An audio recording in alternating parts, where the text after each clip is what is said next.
Welcome to another episode of the Manufacturing Executive Podcast. I'm Joe Sullivan, your host and a co-founder of the industrial marketing agency Gorilla 76. As my guest today will remind us, not a lot of good came out of this pandemic of 2020 and 2021. But one positive is this. We've broken down a number of technology barriers out of sheer necessity that have in turn opened up the doors to all kinds of new ways to communicate and to collaborate. Today, we'll be talking more specifically about how this acceleration of digital transformation has made collaboration among engineering teams in the manufacturing sector more accessible than ever. So let me introduce my guest. Adam Keating is a mechanical engineer who co-founded CoLab out of sheer frustration when he saw how engineers were being held back by inadequate tools for working together. Adam's background includes leading development of one of the world's first Hyperloop vehicles, taking home second place internationally at SpaceX's 2017 competition, inventing an electric propulsion system for large-scale aircraft, designing systems for biology-guided radiotherapy, and managing elements of multi-billion-dollar energy projects, just to name a few highlights. As CoLab's CEO, Adam now leads a growing team of 40-plus people who are setting the new standard for engineering collaboration. Since 2017, Adam has spent countless hours talking to engineers, manufacturers, and industry leaders about the barriers to effective collaboration. Those conversations guide CoLab's software development and have allowed them to shorten customers' design review cycles by more than 51%. With the launch of CoLab 3.0 in March of 2021, Adam and his team are well positioned to help even more teams around the world who want to build the future faster. Adam, welcome to the show. Hey, Joe. Thanks for having me. Well, Adam, the first thing I have to do here is ask you about how you got involved in Hyperloop and also if I could get Elon Musk's cell number. Yeah, so the cell number, I don't know if you're going to get that part. I've heard even on the emails that he rotates emails. And I mean, there's only so many combinations you can guess. He must have something pretty good to be keeping that inbox clear. But Hyperloop for me was actually a starting point and basically this entire journey. CoLab would not exist had I not done Hyperloop. And Hyperloop only happened because a friend of mine who I went through mechanical engineering school with really got fixated on kind of what was happening in Silicon Valley. But was a hardware guy, like really wanted to get involved. And, at this point, his dream was to get to Apple. And we saw this thing come out about Elon Musk talking about Hyperloop. At this point, it was a sketch. It was just like on a napkin. There was no, if you Googled Hyperloop, you got this one picture Elon Musk had sketched out in his white paper. Anyways, that was 2015. He convinced me to join this team. At that point, I was really focused on energy, never really thought about creating new technology. I had thought about it, but never really seriously considered it. And anyways, fast forward 2.5 years later, I was leading that team. I think I was probably doing it more than anything else. I basically eat, breathe, and sleep Hyperloop. And we took together a group of people from Newfoundland and the East Coast of Canada, and then a group of universities in the US, and actually competed in SpaceX's Hyperloop competition, which I could tell you the whole story. We probably need 3 or 4 podcasts to kind of go through. But long story short, we actually ended up coming second globally, building this ridiculous vehicle. Our prototype, we were really resource constrained. We didn't have the same budgets as other teams. So in the second competition, we actually had a 20-foot long, 2,000-pound vehicle that floated on an air cushion, go 100 kilometers an hour in this tube. That was our first time ever, on national TV, the last day of the competition. We had somehow made the top 3, which was, we didn't expect to ever get there. We knew we could do it, but we didn't expect it to happen. And we're on national TV trying to get this, this was the first high speed, greater than 100 kilometer an hour move for an air bearing Hyperloop pod ever, anywhere, professionally or amateur wise.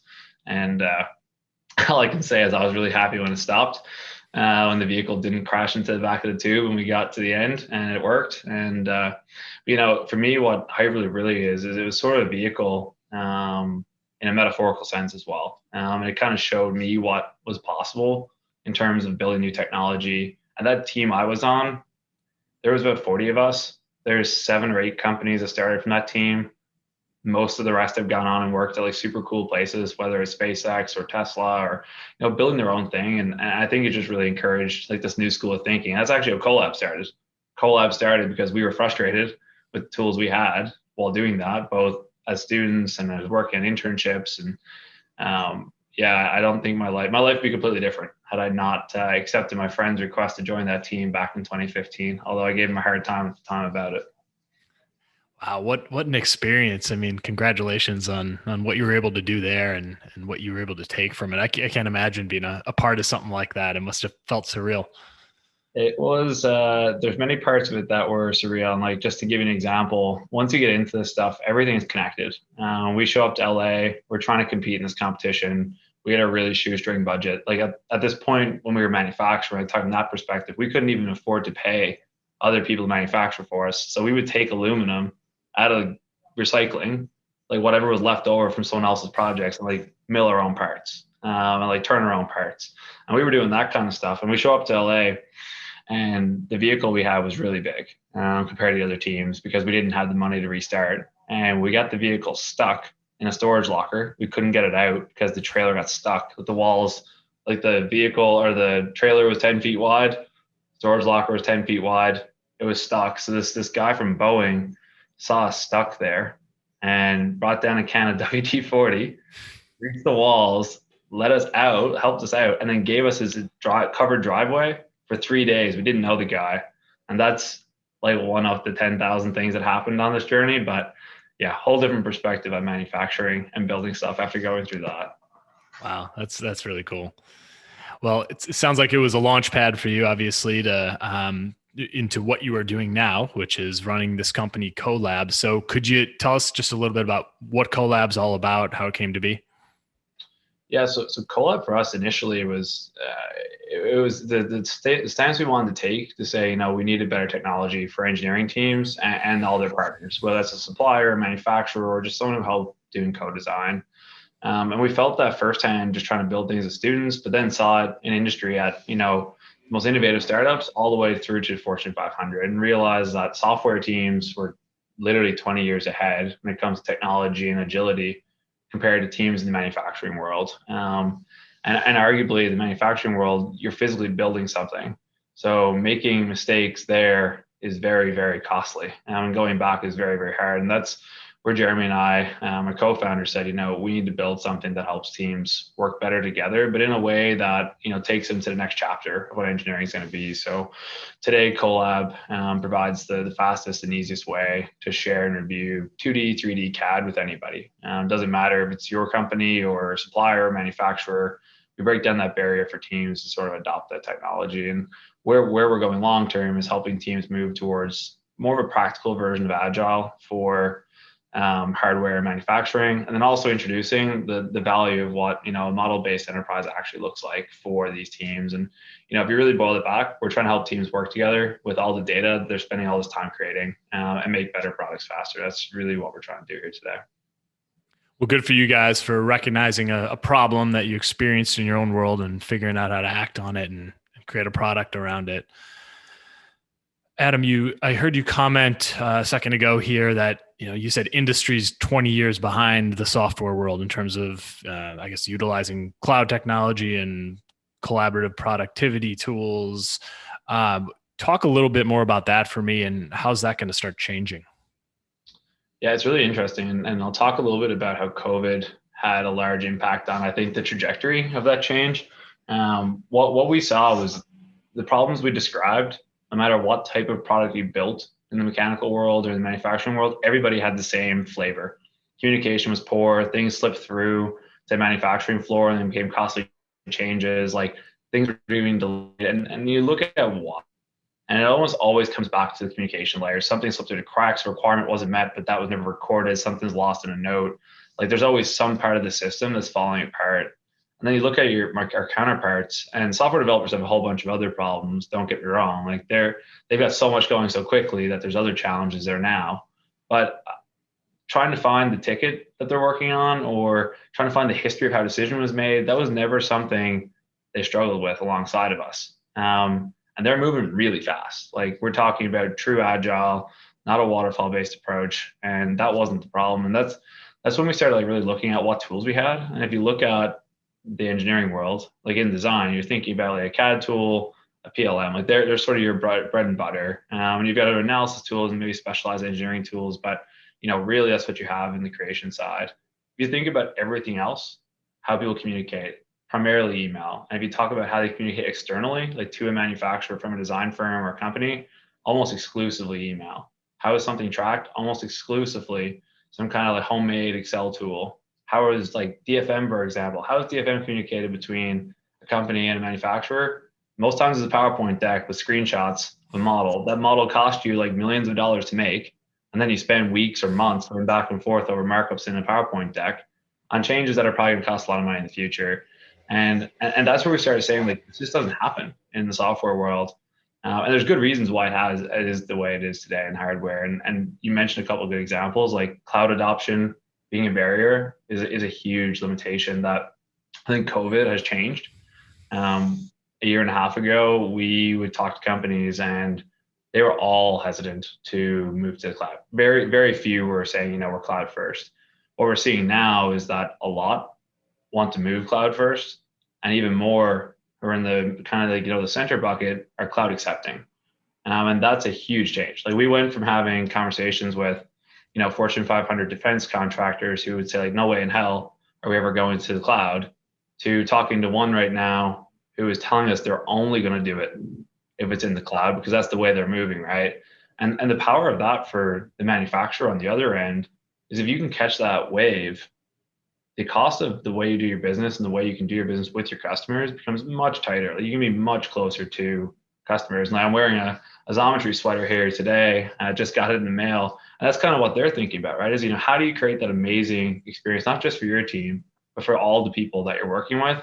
And they're doing some really cool stuff and bringing, clients and their partners together. And that's really what it's all about. And I think COVID now has kind of broke down that barrier, giving people a taste of Microsoft Teams, for example, was like what this could be like to actually work more closely. And I think the next 5 or 10 years, you're going to see a massive adoption of tools that, in the last 2 decades we hadn't seen. Yeah, I think the last year just forced so many companies to take steps that, they probably knew were coming at some point, but they didn't have a choice, right? They were somewhere on the digitization strategy or a roadmap. And then one day someone said, oh, wow, we're all stuck from home. What do we do tomorrow? And they just accelerated all the approvals. But that really was one positive thing that came out of the pandemic. There's not a whole lot of others, but that is one positive, that a lot of things that were, years and years behind are now there, which sets a new precedence, I think, which is going to change the way relationships build between these companies, I think, in the future. Adam, you mentioned a couple of your own customers in an email to me. I think it was JCI and Genoa Design were the ones I think you referenced. Whether them or others, I'd be interested in hearing you sort of touch on, how have companies like these that have acted on actually making the right technology decisions been able to kind of move their businesses forward, or what's been the impact? Yeah, and I think it's a broad conversation that you're seeing sort of across all technology now. And with our particular customer base, it could be something as simple as the decision Genoa made. So back in March of 2020, we were planning to work with Genoa coming May. That was like the plan. We then get the order that everything is work from home, lockdown in Newfoundland, Labrador, and I get a phone call saying, "Hey, we need to be able to do this sooner." And we agree we're going to do it the next morning, because they wanted to be able to, they had to go through tens of thousands of drawings over the course of the next year. And they didn't want to be having their team to print out all that kind of stuff at home or send it around in PDFs. And like communication for them then became their competitive advantage on a very tight project deadline. We ended up rolling the solution out. They started doing every single drawing review that they were doing for an entire ship through the platform. And I think we're 14 months later. We just ran math last week, and they've done almost 31,000 drawing reviews through CoLab and saved almost 8,000 hours. That 8,000 hours they've saved has made the difference in them being, not even just being like status quo with what they did in the office, but actually being better than they were when they were in the office while being completely remote in a whole new world. And that's the type of thing that we're seeing now, is that teams who are willing to take that jump and willing to take that risk, they're the ones that are having this competitive advantage going forward for, on the other end, whoever's going to have that shipbuilding contract to award, budgets have gotten tighter. So people need to be more competitive when bidding. And it's the same thing for a manufacturer. If you can make it easier for the manufacturer to actually work with the engineer and there's less of that friction, people are a little less sensitive to the price might be a little bit more on the manufacturer side because they're getting a better service. And I think I told you when we were chatting before that I'm in the process of building a house. And when I went through that process, the very first thing I considered was who will be the easiest for me to work with. That was actually my number one consideration. Um, and I almost missed out on the best quality because that was my top consideration. It took getting a couple of quotes that I wasn't happy with to actually go to another builder and keep looking and keep looking. But in most cases, that quote would come back when I looked for the first or second time. I would never even got down the line to the ones that weren't quite technology ready because I just wanted something easy. And that's I think coming out of COVID, a lot of people are going to expect just be able to get on, turn on a Zoom call, send something, have it there immediately, and that's what's going to change. And you mentioned Johnson Controls as well. I think they've done some really innovative stuff when it comes to how they do their products. Like they came to us with a challenge that they used to do these like walkthroughs of their products in the factory to do value added. How do you actually like reduce the cost of this product, make this product better? And their VAV events were in person, and they were trying to do that during COVID with no flight capability. Or thinking about maybe we stream the event or whatever it might be, and we just turned that into a virtual event in 3D in our app, and they actually saw twice as many people participate. It obviously cost a lot less because they didn't fly people anywhere, and they actually had twice as many ideas come out of the whole event in like 3 hours versus what would have taken several days plus travel time.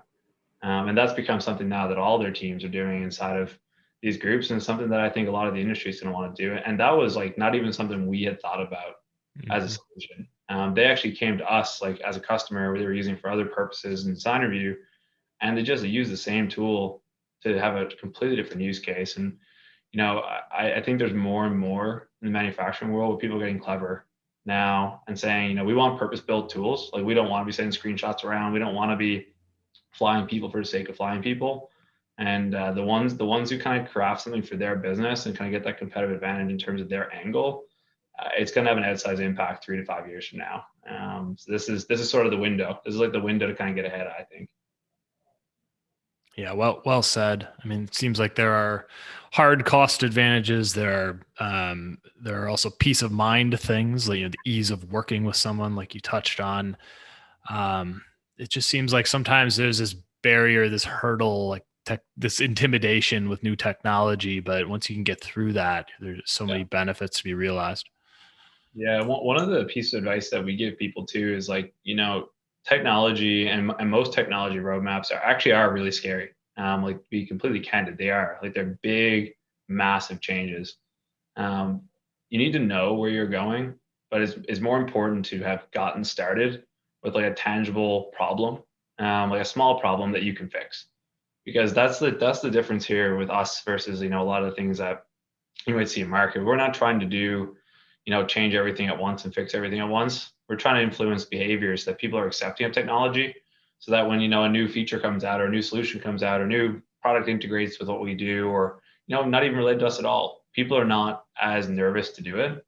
Like we just rolled out a piece of software internally to help with one-on-ones and performance management and goal setting and communication. And that tool started rolling out 2 days ago. We took a step on day one, said we're just going to do one-on-ones. People liked it so much on day one that they literally went and grabbed the next piece and said, okay, now we're going to start doing reviews. Now we're setting goals. This is 3 days. 3 days we've had this progression. But the reason it worked is because we said, okay, we're just starting with one piece out of the like 50 things it can do. So people were accepting to making that step. Whereas if we tried to do the whole platform on day one, it's sort of terrifying. I think manufacturing is, exponentially worse than that because you look at digital twinning and, model-based enterprises and all this kind of stuff. Like that is hard. Like anyone who says they're a true model-based enterprise today, there's no org in the world who is truly fully model-based enterprise. There is not. There's some companies leading the charge, but no one's fully. That would mean you have no drawings on paper, nothing printed out really. Everything is in one system or at least connected together. And we're getting there, but taking baby steps is really important for that progression. Adam, I'm going to read something that you wrote to me in a recent email as we prepared for this conversation, and I'd like to hear you comment on it. So you said typical digitalization strategies often run counter to true continuous improvement. In our constant conversations with engineers and manufacturing teams, we've found that the most successful companies are the ones who begin with their people and apply a true problem solving mindset to define what needs to change. Can you talk about that a little bit and tell us kind of what you're getting at there? Yeah, I think it's a really important one too, because if you look at most engineering teams or manufacturers, they all have continuous improvement departments or someone in charge of that. And it's something very tangible. But oftentimes when we talk about the digitization strategy, we talk a lot about the big picture and not about what the actual problems are for the end user. And that disconnect creates lack of buy-in. And if you're not bought in, this thing's not happening. And if it doesn't feel practical, this thing is not happening. So, there's really two ways to look at it. Oftentimes you see tool, process, people, and that's like a typical digitization strategy. We want to be here. We're going to use these tools to do it, put these processes in place, and the people use it this way. But that's really counter to what it needs to be, and something that I was bad at this in the beginning with CoLab. Like I would always talk about tools and tech and features and whatever. None of that actually really matters, right? There's lots of great examples of people buying book bags, and how do you go about that? It's not about the features, right? It's about what the person's looking for. So if you flip that around and start with people, what is the actual problem they have? What processes need to be met? What tools can help them? As long as you know where that goal is, you will make better progress going that direction, and you'll have buy-in. And that's something that I think that applies everywhere. It's not even just technology adoption. It could be setting a goal. It could be creating a new line of business. It could be creating a new product. If you just say go build this thing and there's no clarity about how that relates to the problem you're having, very hard to tie those two things together. And that's why things are met with resistance. It's why the cloud, like people, when you say we're just going to do the cloud, it doesn't make sense, right? Like unless someone's like, hey, I can't work with manufacturer X because we're sharing files like this. And you're like, oh, okay, well, the process is going to be we need to do X. The tool we need is a cloud-based solution that does Y. And that's like, okay, well, that's why we need the solution. It's not about going to the cloud. It's about fixing something that's tangible. And for manufacturer, it might just be like so they don't have to pull their hair out talking about what changes people are requesting or getting discrepancies from a 3D model, from a BOM, from a drawing. Like there's a million things that are there, and it's about starting at the problem. If you start there, make a baby step, like anything, the next one will come, right? And that's what you're looking for, I think, in true. That's what true digital transformation is, because otherwise you're going to pay literally tens of millions of dollars for some of the bigger companies, probably hundreds, to implement these massive strategies that take 5 to 10 years. And then what happens when COVID comes around? There's a real problem. How long did it take? Less than a month, and every company did it because there was a real problem, and that's all they talked about. There was no digitization strategy. But think about it now. That's going to go back to their digitization strategy of people being more bought into digital tools, people accepting not printing stuff out and using it in the actual software. And like if they started there and so we're going to start Microsoft Teams because it gets people comfortable, that's going to change everything. And if you look at the way generations coming out of university and high school are now, they don't know a world where they weren't connected on social media, text message, and all the rest from day one. Like they do not know a world. Like, I coach kids who are like 3 and 4 and 5 years old with cell phones. And like I'm thinking back when I was a kid, I got a cell phone when I was like 16 or 17, and like that wasn't that long ago. But it's changed, and that's going to become more and more and more. And the companies who can get ahead of that now are going to be the ones that have an advantage. Because I know if we told our team today at CoLab we were going to go back and communicate over email and no Slack, like you can't talk to each other, I think a lot of them would leave pretty much immediately. And it's the same thing. And yeah, baby steps is the biggest recommendation I'd have for you.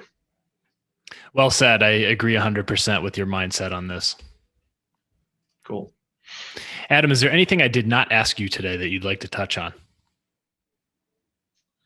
No, I think the last thing I kind of leave people with and thinking about, their strategy, it's first about just like literally going back to what I just said a moment ago and thinking about what's important to your business and what are the problems. And like anyone and one of our leaders here, Jack, she really changed my mindset on this, and just in the questioning mindset. And we actually do this with customers and say, we're not going to tell you what we do because that doesn't matter right now. Because if you don't have a problem that we can help with, we're wasting your time.